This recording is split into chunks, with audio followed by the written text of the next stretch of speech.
Hello viewers, আজকে আমরা জানবো নেটওয়ার্ক মার্কেটিং কি, এর উৎপত্তি কবে থেকে এবং এটার বর্তমান অবস্থা কি এবং ফিউচার কি।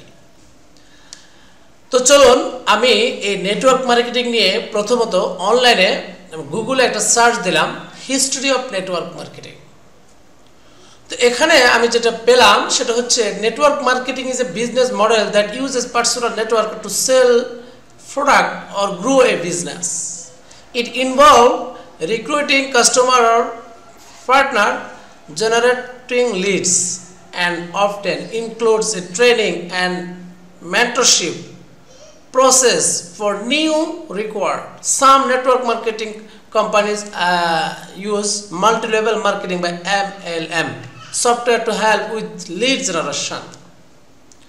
The origin of network marketing are disputed, but some say David McConnell, founder of the California perfume company, now Avon, যেটা বর্তমানে Avon। তো যাই হোক, এই হলো মূলত এটা। এবার আমি এটার মূল যেটা সেটা বুঝিয়ে বলছি। নেটওয়ার্ক মার্কেটিং মূলত 1800 শতাব্দীতে মিস্টার ম্যাককোনাল নামে এক ব্যক্তি, যিনি ক্যালিফোর্নিয়া পারফিউমের ফাউন্ডার ছিলেন, যেটা বর্তমান নাম হচ্ছে অ্যাবন। উনি মূলত এই নেটওয়ার্ক মার্কেটিংটা শুরু করে। তারপরে এটা যে ক্যালিফোর্নিয়া ভিটামিন কোম্পানি, যেটার নাম পরে করা হয়েছে নিউট্রিলাইট। এই নিউট্রিলাইট কোম্পানিও এটা 1920 সাল বা 30 সালে এটা শুরু করে। অ্যাকচুয়ালি এই প্ল্যানটা কি, অ্যাকচুয়ালি বিষয়টা কি, এটা একটু আমাদের একটু ভেঙে বোঝা দরকার। আসলে বর্তমান সমাজে যখন আমরা নেটওয়ার্ক মার্কেটিংয়ের কথা বলি, যে নেটওয়ার্ক মার্কেটিং কোম্পানির কথা আপনাদেরকে যখন বলা হয়, তখনই অনেকে নাক ছিটকায় যে নেটওয়ার্ক মার্কেটিং, ও এটা ডেস্টিনি, ওটা সেটা ইত্যাদি, ওটা এমটিএফি ইত্যাদি। অ্যাকচুয়ালি নেটওয়ার্ক মার্কেটিংটা হলো একটা সিস্টেম, একটা মডেল, একটা বিজনেস মডেল, এটা আর কিছু না। এখন এই মডেলটাকে যে যেভাবে খুশি সে সেভাবে ব্যবহার করে। উদাহরণস্বরূপ ধরুন, কাগজ, একটা সাদা কাগজের কাজ হচ্ছে এখানে লিখবেন, আপনি কলম দিয়ে কাগজের মধ্যে লিখবেন, লিখে এটা আপনি বই বানাবেন, তাই। এখন এই কাগজকে আপনি যে কোনোভাবে ইউজ করতে পারেন, ভালো কাজে ইউজ করতে পারেন, খারাপ কাজে ইউজ করতে পারেন। এই কাগজটাকে আপনি কোরআন শরীফ বানিয়ে এটার সম্মান বাড়াতে পারেন, আবার এটাকে আপনি কোনো খারাপ কিছু লিখে এটার সম্মান নষ্ট করতে পারেন। দেখেন, এটা কাগজের কোনো দোষ নেই। কাগজ তো কাগজ এটা পেপার মাত্র। এটাকে এখন আপনি কিভাবে ইউজ করবেন সেটার উপর ডিপেন্ড করবে। দেখুন, এই বর্তমান সমাজে এই মডেলটাকে, নেটওয়ার্ক মার্কেটিংয়ের যে মডেলটা, এই মডেলটাকে ইউজ করে এক একজন এক একভাবে এটাকে হয়তো কলুষিত করেছে। তার মানে এই নয় যে নেটওয়ার্ক মার্কেটিংটাই খারাপ, নো। এবার আসুন তাহলে নেটওয়ার্ক মার্কেটিংটা অ্যাকচুয়াল কি, এটা একটু আমরা বুঝে নিই। নেটওয়ার্ক মার্কেটিংটা হলো ডিরেক্ট সেলস। এটাকে আপনি, এটার বিভিন্ন নাম আছে। এই নেটওয়ার্ক মার্কেটিংটাকে কেউ আমরা MLM বলি, মাল্টি লেভেল মার্কেটিং। আবার এটাকে আপনি ডিরেক্ট সেল মার্কেটিং, এটাকে আবার নেটওয়ার্ক মার্কেটিং, হ্যাঁ। তারপরে এটাকে আপনি রেফারাল মার্কেটিং, এভাবে বলতে পারি। নেটওয়ার্ক মার্কেটিং অনেকেই ইউজ করে, রেফারাল মার্কেটিং। এবার এই রেফারাল বা ডিরেক্ট সেলিং সিস্টেমটা আরও সহজ করে বোঝানোর জন্য, ধরুন আমার কাছে একটা প্রোডাক্ট আছে। এখন আমার এই প্রোডাক্টটা আমি বাজারজাত করব, মার্কেটিং করব। তো বাজারজাত করার জন্য দুটো সিস্টেম আছে, দুটো পলিসি। একটা হচ্ছে ম্যানুয়াল সিস্টেম, আমাদের যে এখন জেনারেলি যে সিস্টেমে আমরা অভ্যস্ত, এটা হচ্ছে ম্যানুয়াল সিস্টেম। আরেকটা হচ্ছে নেটওয়ার্ক মার্কেটিং। এখন ম্যানুয়াল সিস্টেমে করতে গেলে কি কি লাগে? এক নম্বরে, ম্যানুয়াল সিস্টেমে আপনাকে করতে গেলে প্রথমত আমার এই পণ্যের অ্যাডভার্টাইজ করতে হবে। প্রচার করার জন্য আমাকে অ্যাডভার্টাইজ করতে হবে। সেটার জন্য আমাকে টিভিতে, ফেসবুকে, বিভিন্ন জায়গায় পোস্টার করে ইত্যাদিভাবে আমাকে এটা কি প্রথমত অ্যাডভার্টাইজ করতে হবে, কারণ পাবলিক আমার এই প্রোডাক্টটা সম্পর্কে জানতে হবে। আপনারা অনেকে দেখবেন বিভিন্ন কোম্পানির প্রোডাক্টের জন্য টিভিতে সারাক্ষণ অ্যাডভার্টাইজ হয়, ফেসবুকে অ্যাডভার্টাইজ হয়, ইউটিউবে অ্যাডভার্টাইজ হয়, সব জায়গায় আপনি যে ভিডিও দেখতেছেন ঠাম করে একটা অ্যাডভার্টাইজ আসতেছে। তো এটা কে দিচ্ছে? এটা একটা প্রোডাক্ট কোম্পানি দিচ্ছে তার প্রোডাক্টটাকে পাবলিশ করার জন্য। তো এই যে অ্যাডভার্টাইজগুলো করে, এখানে প্রচুর অর্থ বিনিয়োগ করতে হয় অ্যাডভার্টাইজমেন্টে। এরপরে আসেন, এই প্রোডাক্টটাকে আমি এবার অ্যাডভার্টাইজ করলাম 1 নাম্বার। 2 নাম্বার হচ্ছে এটার আমাকে ডিলারশিপ দিতে হয়। প্রত্যেকটা ধরুন আমার কাছে একটা প্রোডাক্ট, হ্যাঁ ধরুন আমার একটা পারফিউম, সাপোজ আমার এই পারফিউমের জন্য আমি প্রথমত অ্যাডভার্টাইজ করলাম, করার পরে এবার আমি প্রত্যেক জেলা ওয়াইজ বা থানা ওয়াইজ আমাকে একজন করে ডিলারশিপ দিতে হবে। এবারে ডিলার আমার এই প্রোডাক্টটা নিয়ে যাবে, নিয়ে যাওয়ার পর ডিলার কিন্তু সেল করবে না। এবার আমাকে কি করতে হবে? এই প্রোডাক্টগুলোকে দোকানদারদের কাছে পৌঁছানোর জন্য আমাকে কিছু সেলসম্যান নিয়োগ দিতে হবে। এই সেলসম্যানদের কাজ হচ্ছে বিভিন্ন দোকানে গিয়ে প্রোডাক্টের অর্ডার নেবে, অর্ডার নেওয়ার পরে এই ডিলার থেকে প্রোডাক্টটা ডিলার এবার ডেলিভারি করবে দোকানে। দোকানদার এবার এই প্রোডাক্টটা তার হাতে পাইল, পাওয়ার পরে এবার সে এটা বিক্রি করবে কাস্টমারের কাছে। দেন আপনি কাস্টমার হিসাবে এই প্রোডাক্টটা পাবেন। তাহলে দেখেন, এই প্রোডাক্টটার যদি আমার উৎপাদন খরচ 30 টাকা হয়, তাহলে আপনার হাতে এই প্রোডাক্টটি দাম পড়বে 100 টাকা। মাঝখানে যে 70% বা 70 টাকা, সেই 70 টাকা আমি কিন্তু লাভ করি নাই। এই 70 টাকা কোথায় গেল? এই 70 টাকা অ্যাকচুয়ালি এই যে আমি অ্যাডভার্টাইজ করলাম, আমি ডিলার নিয়োগ দিলাম, ডিলারকে একটা কমিশন দিতে হবে। এরপরে আমি যেই সেলসম্যান নিয়োগ করলাম তাদেরকে স্যালারি দিতে হবে। তারপরে ওরা আবার আপনার এই যে দোকানদার, ডিলার আবার দোকানদার থেকে বিক্রি করলো, তো দোকানদার আবার একটা প্রফিট করবে, প্রফিট করার পরে প্রোডাক্টটা আপনার হাতে পৌঁছাবে। তো এতে করে এই মধ্যস্বত্বভোগীরা টোটালি 70 টাকা নিয়ে যাবে, আর আপনি প্রোডাক্টটা পেয়েছেন যে প্রোডাক্টের উৎপাদন খরচ মাত্র 30 টাকা ছিল।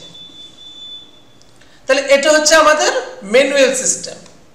এবার ডিরেক্ট সেলস যেটা, MLM যেটা, তার ডিফারেন্স এবার সেটার সিস্টেমটা কি?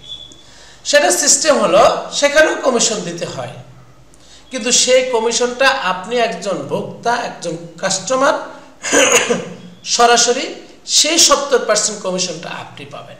কিভাবে পাবেন? ধরুন আমার ওই পারফিউমটা আমি কোনো অ্যাডভার্টাইজ দিলাম না, কোনো দোকানে দিলাম না, কোনো ডিলারশিপে দিলাম না। তাহলে আমি কি করলাম?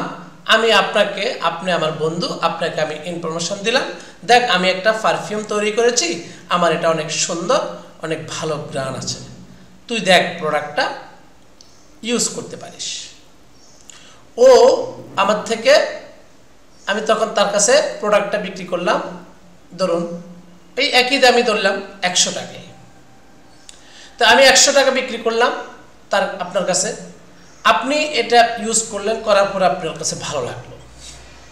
তো ভালো লাগার পরে আপনি বললেন যে বন্ধু প্রোডাক্ট তো ভালো আছে, হ্যাঁ, তা আমি এবার আপনাকে একটা অফার করলাম, দেখো তুমি তো আমার কাছ থেকে প্রোডাক্টটা নিয়েছো, তো ভালো লেগেছে তোমার, তুমি এই বিষয়টা তোমার 2 জন বন্ধুকে ইনফরমেশনটা দাও, ওনারা যদি ভালো লাগে, ওনারা যদি তোমার থেকে প্রোডাক্টটা নেয়, তাহলে আমি তোমাকে 10% প্রফিট দেব, মানে 10 টাকা দিয়ে দেব। তা দেখেন, আমি কিন্তু প্রথম প্রোডাক্ট থেকে কিন্তু 100 টাকায় পেয়ে গেছি, তার মানে আমার এখানে 70 টাকায় লাভ। এবার আপনি 2 জন কাছে যখন প্রোডাক্টটা সেল করলেন, তো ওনারা আপনার থেকে এই প্রোডাক্টটা 100 টাকায় নিল, আপনাকে আমি 20 টাকা 10 টাকা কি আমি আপনাকে প্রফিট দিলাম, তাহলে আপনার 10 টাকা প্রফিট হয়ে গেল। আপনি এই প্রোডাক্টটা কিনেছেন বলে আপনি এখন আমরা এটা বিক্রি করে 10 টাকা প্রফিট করলেন, রাইট? দেখেন, এরপরে এবার আপনার ওই বন্ধুরা, ওদেরকে আপনি সেম অফার দিলেন যে তোমরা যদি 2 জন কাছে সেল করো, তাহলে তোমরা কি 10 টাকা করে পাবে।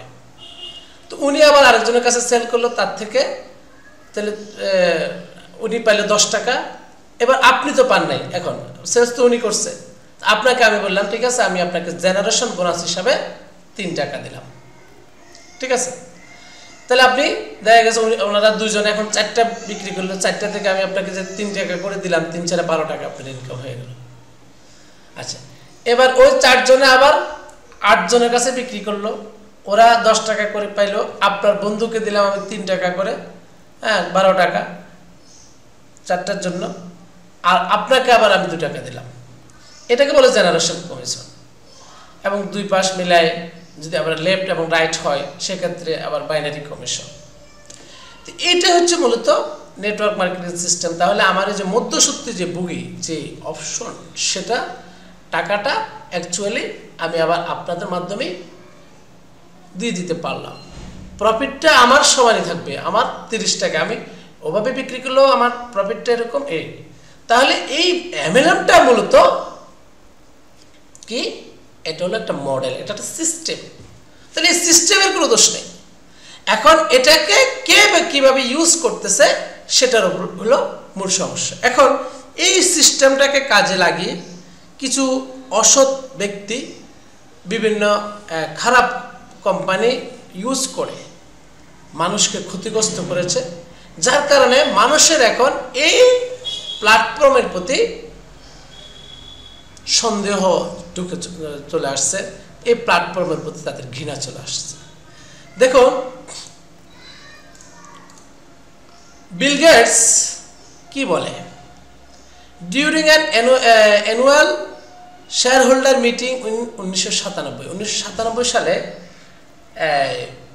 এটা ওনার বাৎসরিক মিটিংয়ে উনি বলেছিলেন, if I were given a chance to start all over again I would choose network marketing। ওনাকে উনি বলেছিলেন যে আমাকে যদি এখন সুযোগ দেওয়া হয়, আমার যদি ধরুন কোনো সম্পত্তি নাই, আমাকে সুযোগ দেওয়া হয় আবার এই জায়গায় আসার জন্য, তাহলে আমি নেটওয়ার্ক মার্কেটিংটাকে চুজ করব। ইয়েস, তাহলে এইটা হচ্ছে নেটওয়ার্ক মার্কেটিং। তাহলে নেটওয়ার্ক মার্কেটিং শুনলেই আপনারা নাক ছিটকাবেন না, ঘৃণা করবেন না। আগে ব্যাপারটাকে বুঝতে হবে, what is network marketing. Network marketing একটা সিস্টেম। এই সিস্টেমে যেমন কোম্পানি প্রফিটেবল হবে, তেমনি প্রফিটেবল হবে যিনি ভোক্তা। আপনি একজন ভোক্তা হিসাবে, গ্রাহক হিসাবে এখান থেকে আপনিও প্রফিটেবল হওয়ার সুযোগ আছে। এটাই হচ্ছে মূলত নেটওয়ার্ক মার্কেটিং। আপনারা যেমন আমাদের এই যে প্রায় সময়, যেমন সেদিন আমাদের ব্যারিস্টার সুমন সাহেব একটা কথা বলেছিলেন যে আমি মুরগির ফার্ম দিয়েছিলাম, তো পুরা 1 মাস মুরগি লালন পালনের পরে আমি প্রতি পিস মুরগিতে প্রফিট করতেছি মাত্র 3 টাকা। অথচ একজন আমার থেকে এই মুরগিটা নিয়ে সে আরেক জায়গায় বিক্রি করলো, আধা ঘন্টার সময়ের মধ্যে সে প্রফিট করলো 10 টাকা। তার মানে বোঝা যাচ্ছে যে বর্তমানে উদ্যোক্তার চেয়ে দালালির দাম বেশি। আজকে আমরা বলি যে অমুক দালাল, তমুক দালাল। দালাল কারা জানেন?